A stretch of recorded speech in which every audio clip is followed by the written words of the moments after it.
So this is the third JellyCast. Welcome. This is Sebastien. I'm the artist, and with me is Tom. Hello. And you are what, Tom? Oh yeah, I'm the programmer.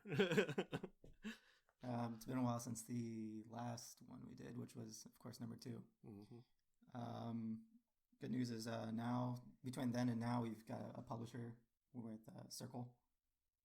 We've been very good so far, and so the game's actually going to come out for sure. Yeah, it's pretty crazy that we got the publisher and now it's also going to come to consoles. So yeah, my friends are like, oh, you must be so happy now, and I was just like, I'm actually more relieved than anything. Mm. That after all this work that we've done, that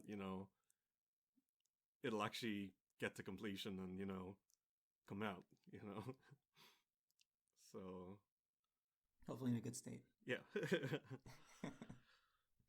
Anyways, yeah, I guess there really isn't too much more to add on that as far as publishing and how that worked out. Yeah. But anyways, Well, did you want to add anything? I was just gonna say, like, we first met Chris, the CEO at Gamescom. Hmm. You actually missed him because you were delayed with your flights.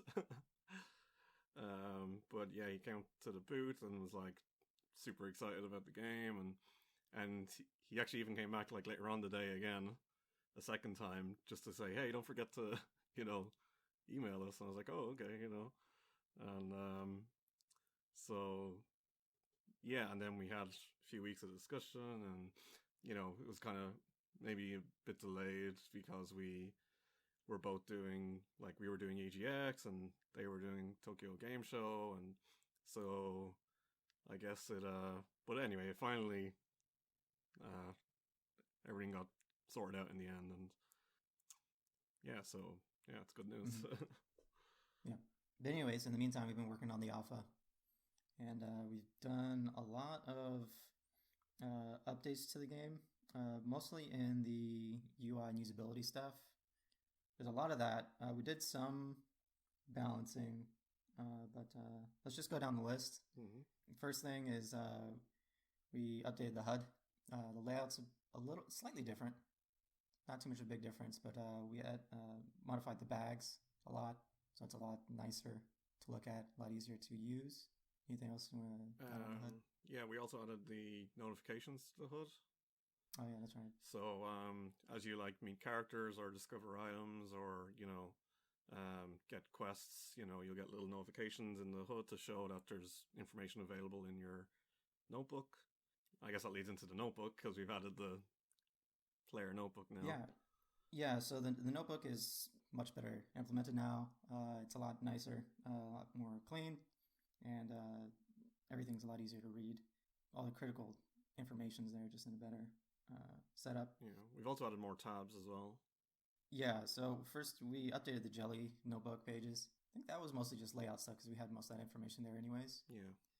We did some revisions so that would match the new quick info pop up that we use for jellies, which is like 50 times better Yeah. than the old one.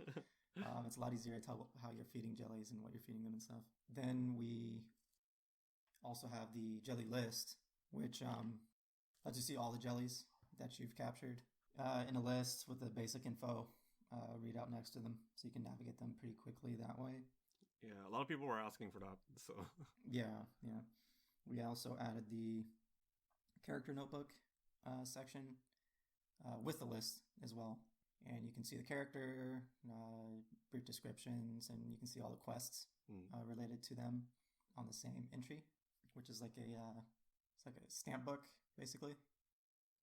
yeah. So like as you meet characters and they give you quests, they have like a grid with for all their quests, and like they add stamps to the grid to indicate when the quests are available. And we also add little question marks when there's like hints that a quest might be somewhere. Yeah, yeah. It functions similarly to Kirby's Air Ride and the other games from HAL Laboratory, Hmm. where you can like reveal things. And then we also did the codex. We added that into the notebook. which is a list of all the resource nodes and items that you'll find. And you'll unlock those entries as you come into possession of those items or interact with the resources in the wild. Yeah. And what's useful as well is that like it shows you what items you get from what plants, and it also shows you what time of day you can pick them at and what time of year they grow. Mm-hmm. So yeah. Which season? Well, it's season, yeah. Yeah, but it'll show that once you actually do it. So you don't have just like a big dictionary to look at. You could actually have to discover, experiment, and find out that stuff. Mm-hmm.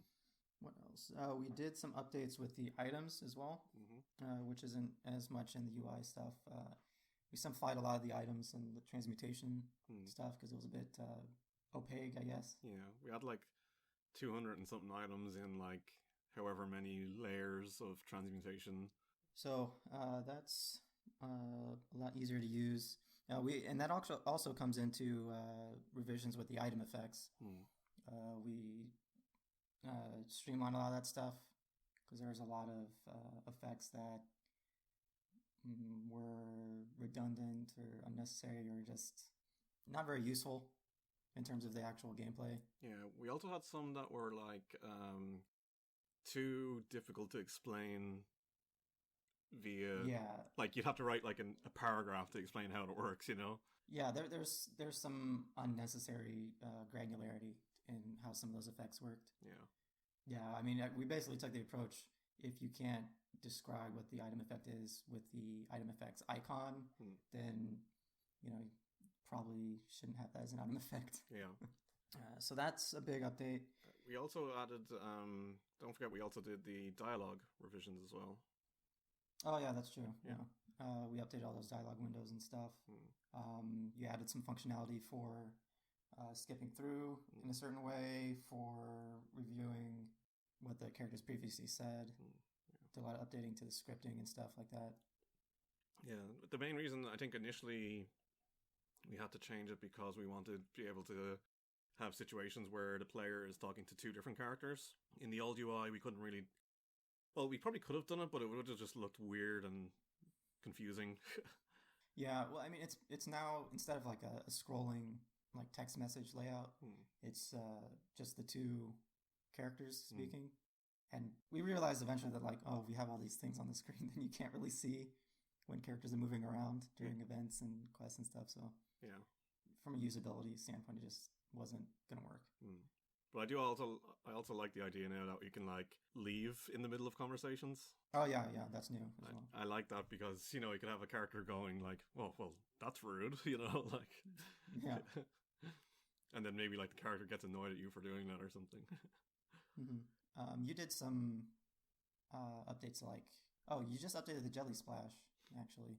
Yeah, so we added in meters for the energy, and then when you boost you can see like how much that's taking away from your energy, so you can kind of be a little strategic in the middle of the race. Yeah, well, and the energy is tied to actual jelly's energy. Yeah, so you have to have like a energetic jelly before you. Yeah, so if you play for the first time, you might think like, oh wow, this race is like so easy because like my jelly has so much energy, but it's like, no, you have to give it the energy back. Yeah. Updated. You were doing some technology updates as well. Yeah, that's mainly for preparation for consoles. So we can't at the moment. Like originally, we were storing everything in like XML formats, which are quite bulky. Like I think an average save file was around 6 megabytes or so. Parsing a 6 megabyte XML file can not take a lot of time, but if you've got that XML file and then you've got an XML file describing all the path data, then you have an XML file describing all the collisions, then all the maps are XML files, and like it eventually adds up to a long loading time. So I've been changing a lot of that stuff into binary formats to speed up that process. The other part as well is actually currently the loading time on the PC isn't that great because we're compiling all the Lua scripts at runtime. However, like on a console that isn't really possible because for consoles you want to avoid dynamic data as much as possible. You want to have as much information predetermined ahead of time, and that especially comes into the code. what we're working on now, and especially for load times, like, you know, having to, like, okay, we're running, I think we've got about 10 scripts or 12 at the moment, and the loading time is pretty bad already. And, you know, so when the game finally comes out, there's going to be God knows how many scripts, like hundreds probably. So we need to pre-compile those so that they're part of the binary code, which means that the loading time is pretty much instant. So that should improve not only just load times for consoles, but also for the PC version. Okay. I went off on a bit of a tangent there. A little bit. I started to tune out after a little.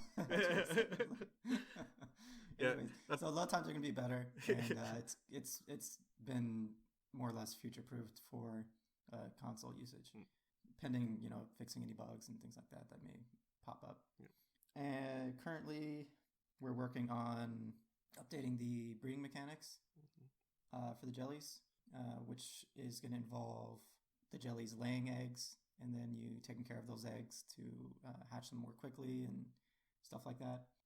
So you'll be able to carry jellies and carry your eggs around, and the jellies will have basically, like, I guess, abilities. Yeah. Like detection, stuff like that. It's like when you carry them around, they can find things for you, things like that. We still need to come up with a few more of those abilities. Yeah, we still have to, you know, finalize those things, but currently we're just getting the carrying your jelly/egg functionality in. It involves a lot of updating old animations, putting in new ones for bags and stuff, and for the jellies as well. Yeah, and also it solves the issue of, so before you'd have to, like, go to the competition NPC and then select your jelly, and you might not be sure what the stats of that jelly are, or, you know, what state it's in. But now, if you actually have to bring the jelly to the competition, you can at least put the jelly down and, like, okay, I'm going to quickly feed it some items before the competition, you know? And kind of, you know, you can be a bit more strategic in entering the competition, especially later on in the game when they become more difficult and challenging. So yeah, I guess that kind of, yeah, I think that covers it. We're going to be still working on the alpha. It's going to be available for some time after this. I don't think we're going to end it in December like we originally planned. Yeah, I think we'll probably end up extending it. So make sure to sign up for that at the alchemiccutie.com website. Follow at Alchemic Cutie. That's the Twitter handle. Yep. And follow that for more updates and stuff about the game. Yeah, and also add us to your wish list on Steam. Oh yeah, we got that. And last thing is you can sign up to the Cutie Club. Yep, on the website, and also follow at circle_ENT, which is our publisher. They'll also be putting out a lot of content related to the game and little previews, so so keep an eye on both Twitter handles. Yeah, and if you do play the game and end up wanting to share it, feel free. That includes screenshots, video, whatever. Yeah, we've also had a few Twitch streamers playing the alpha as well, which is cool. I kind of feel bad though, because it's like, oh, you're kind of playing it too early. Well, you know, it's out there. So yeah, we're just gonna be finishing out the feature list in the alpha as time goes forward, and look out for updates for that. Yep. Thanks for listening. Yep. Thanks. Bye bye.